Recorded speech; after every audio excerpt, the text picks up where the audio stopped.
Bonjour à tous et bienvenue pour le quart d'heure US, la seconde émission quotidienne de CMC Markets qui débute à 15h45. Je suis Nicolas Chéron, stratégiste pour vous servir. Nous sommes aujourd'hui le mardi 7 février 2017. Le titre du jour concerne les indices américains. Il s'agit de nouveaux records en visuel. En effet, le Dow Jones, le S&P 500 se sont approchés vendredi dernier de leur record historique. Hier, lundi, nous avons vu que s'opéraient des consolidations légitimes, c'est-à-dire des prises de bénéfices sous une zone de résistance en début de semaine en l'absence de publications macroéconomiques majeures. Nous avons vu hier que les indices européens étaient sous pression et sous-performaient les indices américains. La raison en est simple, une prime de risque politique se met en place, que ce soit sur le CAC 40, avec les élections qui approchent, avec François Fillon qui a perdu pied dans les sondages et Marine Le Pen qui en a profité. Et en Allemagne, on a vu Angela Merkel perdre pied également dans les derniers sondages. Alors bien évidemment, les sondages, vous me direz, il faut les prendre avec des pincettes puisque ces derniers donnaient le Brexit perdant et Hillary Clinton gagnante. Autrement dit, les sondages en 2016 avaient tort. Donc il faudra faire très attention à cette année avec tous ces sondages. Bien évidemment, ils peuvent malgré tout avoir des implications sur les indices et sur le marché obligataire. Et on a donc le spread entre la France et l'Allemagne qui est à un plus haut de plusieurs mois. Donc voilà, globalement, des indices américains toujours haussiers, des indices européens stables et sous-performants, et un dollar qui reprend du terrain à la hausse. C'est un scénario que nous avons éventualisé hier, puisque le dollar index regagnait les 100 points. Ce jour, il valide la cassure de ce seuil, il est à 100,5 points. Cela engendre des prises de bénéfices, voire des retournements sur les paires en dollars notamment, et cela pèse également sur les matières premières. Nous allons donc faire un point sur la situation. Bienvenue à tous ceux qui nous rejoignent en cours de route et je salue également tous ceux qui nous regardent sur YouTube. Avant toute chose, un avertissement concernant le caractère purement informatif de cette présentation. Je vous invite à en prendre note. Vous pouvez, comme à chaque émission, utiliser les fonctions de chat et de questions-réponses en haut de votre écran pour pouvoir converser avec moi. Dans cette émission, nous allons voir les décalages intraday, ce qu'il se passe sur les actions européennes, les statistiques et le chiffre du jour, les actualités aux États-Unis ainsi que le palmarès actions d'hier. Je répondrai à vos questions, n'hésitez pas à les poser, j'y répondrai tout au long de cette émission. Alors, en termes de mouvement intraday, le S&P 500 ouvre en hausse, il est à la porte de nouveaux records historiques, il tape sur les 2300 points, les records historiques sont à 0,10% juste au-dessus, donc voilà, les indices américains dirigés par le S&P 500 sont haussiers en données annuelles, trimestrielles, mensuelles, hebdomadaires, journalières, 4 heures et même horaires. Autrement dit, les vendeurs n'ont absolument pas la main, ce sont les acheteurs qui tiennent le marché, et ce depuis l'élection de Donald Trump le 9 novembre dernier, et depuis, ces indices américains n'ont jamais donné un seul signal baissier en clôture journalière. Donc forcément, quand on trade les indices européens à la hausse en espérant avoir le même rendement que sur les États-Unis, on peut être déçu. En effet, le DAX et le CAC sous-performent les indices américains depuis le début de l'année, et cela, je continuerai de vous l'expliquer. Mais c'est surtout donc à cause de cette prime de risque politique. Malgré tout, parce que les indices américains caracolent en tête à proximité de leur record historique, le DAX qui a testé une zone de support clé ce matin reprend 0,7%. Donc après une petite frayeur hier en séance, le DAX comme le CAC 40 tiennent leur support journalier, c'est-à-dire 4750 points pour le CAC et la zone des 11 450, 11 500 pour le DAX qui est un petit peu plus volatile que l'indice français. Donc globalement, ces deux indices restent haussiers à moyen terme, ils sont neutres en données journalières. Et après une petite frayeur hier, nous avons un rebond ce jour, ce qui nous permet donc de se stabiliser. Le VIX travaille ses plus bas annuels à 12,35 points. Donc le VIX, c'est le Volatility Index, aussi communément appelé indice de la peur.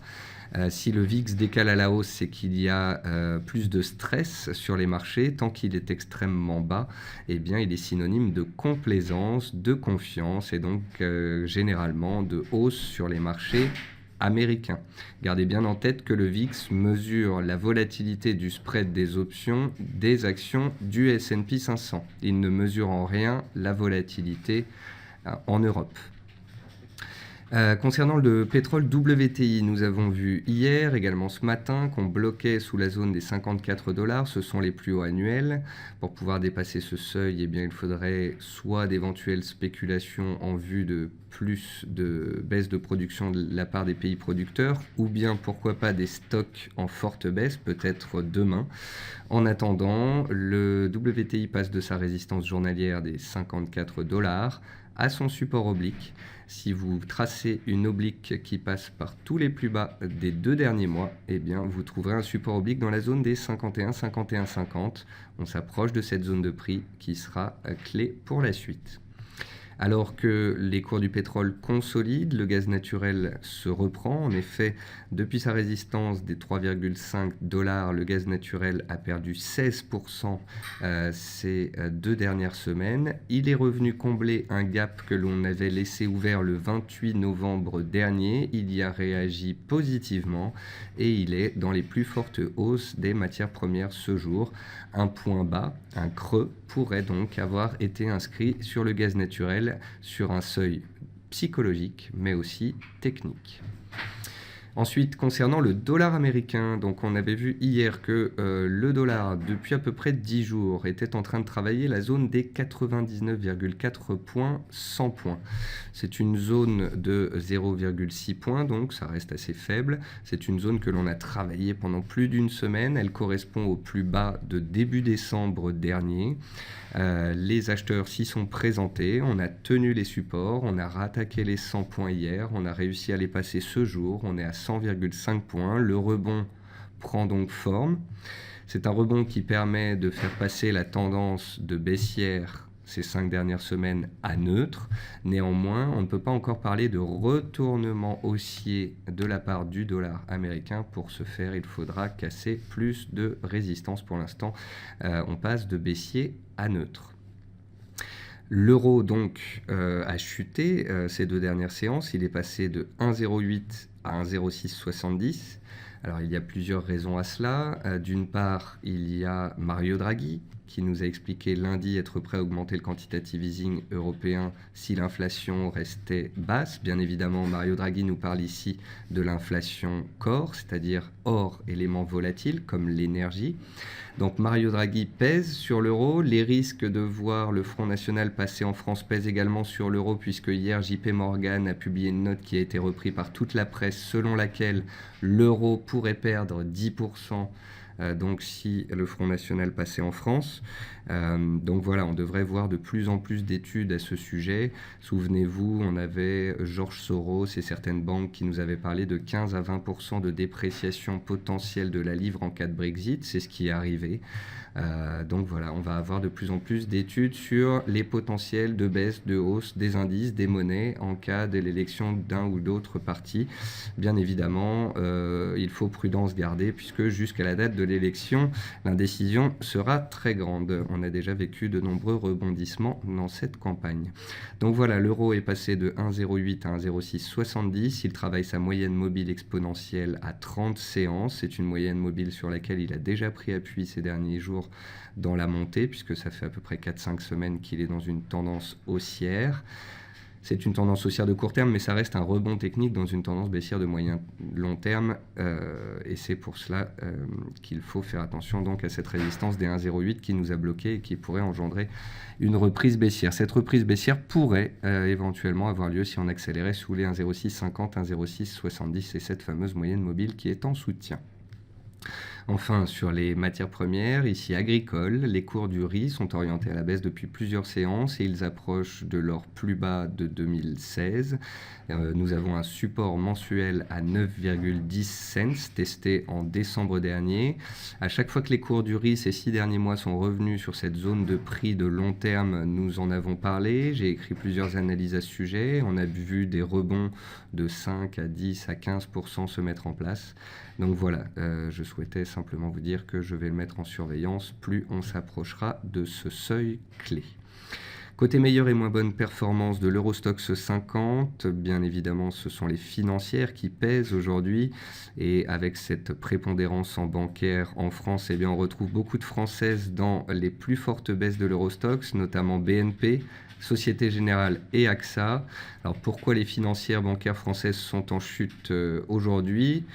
D'une part parce qu'elles ont réalisé de magnifiques parcours haussiers depuis le Brexit, ne l'oublions pas, et d'autre part parce que BNP Paribas a publié aujourd'hui ses résultats et a déçu un petit peu les opérateurs sur son résultat net.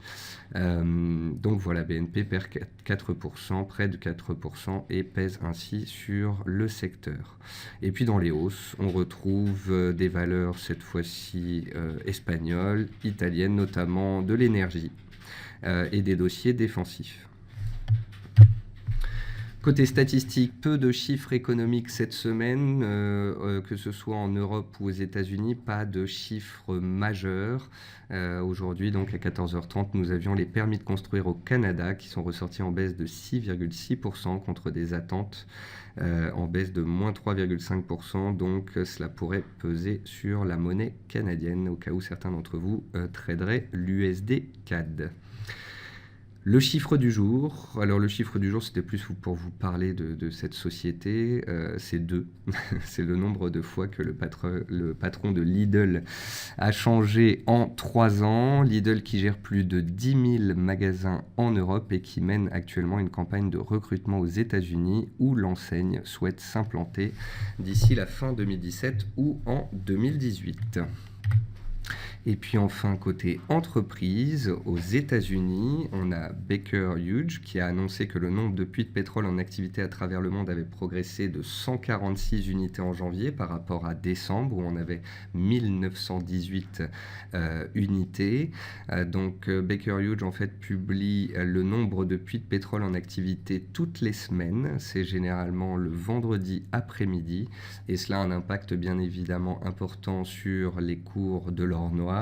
Car plus le nombre de puits de pétrole en activité est élevé, plus la production remonte, ce qui pourrait à terme bien évidemment faire pression sur les prix. Gap confirme son redressement. La société qui se voulait prudente jusqu'ici relève pour la 2e fois ses prévisions annuelles, ce que les opérateurs devraient apprécier. General Motors a vu son bénéfice net chuter de plus de 70% au 4e trimestre à 1,8 milliard de dollars, soit 1,19 $ par action. Nous avions déjà parlé ensemble des constructeurs automobiles américains. Le dernier en date, c'était Ford. Apparemment, les ventes des constructeurs américains continuent de grimper, leur chiffre d'affaires continue de grimper. Ford avait même surpris positivement sur son chiffre d'affaires. Malgré cela, que ce soit Ford ou General Motors, eh bien, les bénéfices se réduisent comme peau de chagrin. On verra comment les investisseurs apprécient donc cette nouvelle. Enfin, 21st Century Fox a vu son bénéfice net bondir de 27% au 2e trimestre, clos fin décembre à 856 millions de dollars ou 46 cents par action. Dans les meilleures et les moins bonnes performances du S&P 500, vous ne serez pas étonnés, ce sont les publications de résultats. Hasbro notamment était en tête, on a parlé de la publication de ses résultats hier. On a Cabot Oil and Gas Corporation qui a profité du regain de hausse donc sur l'or noir et le gaz ces derniers mois lors de la publication de ses résultats. On avait parlé également de Newell Brands qui a publié et qui était en baisse de 5% hier. Et la queue de peloton est pour Laboratory Corp of America à moins 5,69%.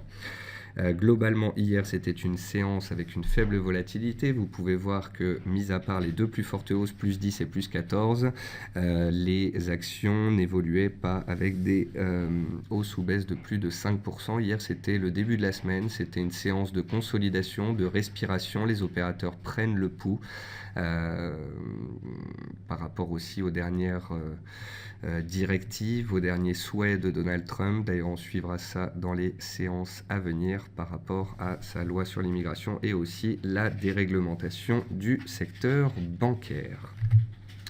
Voilà, c'est la fin de cette émission. Vous l'aurez compris, donc les indices globalement aux États-Unis c'est haussier, en Europe c'est haussier à moyen terme, c'est neutre en journalier. Il y a une prime de risque politique qui pèse sur les actions européennes. Côté matières premières, on a les matières premières, notamment agricoles, qui pâtissent un petit peu du regain d'intérêt des opérateurs pour le dollar américain. Le dollar américain est en train de rebondir, mais encore une fois, j'insiste sur le fait qu'il passe de baissier à neutre et non pas de neutre à haussier.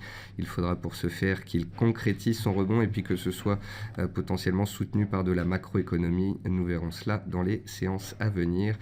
Et puis sur le pétrole, on fera attention demain à la publication des stocks. Comme je vous l'ai expliqué, nous sommes dans un range entre 51 et 54 $.